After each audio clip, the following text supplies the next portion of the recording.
Welcome to our channel. Today we how to activate Shopify store for dropshipping, full guide step by step clearly.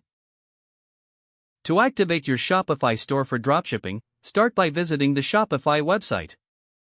Click on the Start Free Trial button. Enter your email address, desired password, and store name.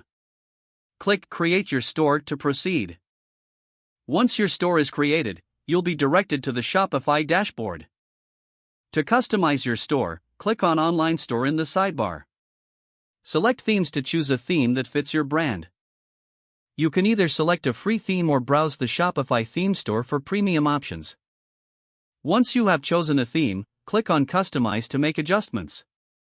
Add your logo, modify colors, and change fonts to match your branding.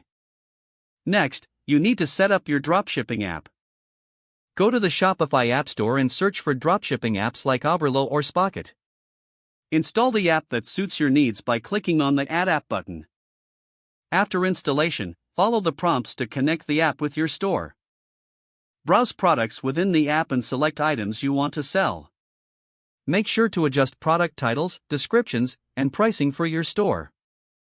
Set up your payment gateway by navigating to Settings in the bottom left corner. Click on Payments to choose your preferred payment methods. Fill in the necessary information for your selected payment provider.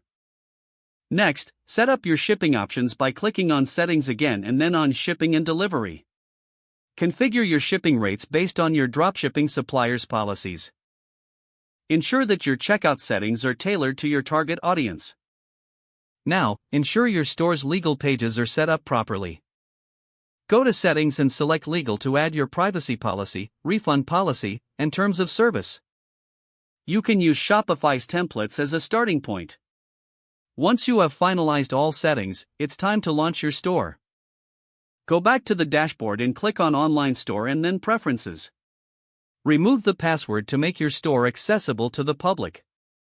Finally, test your store by placing a sample order to check that everything functions smoothly. If the page does not load, refresh the browser or try again in a private or incognito window. Don't forget to like this video and subscribe to our channel for more step-by-step tech guides.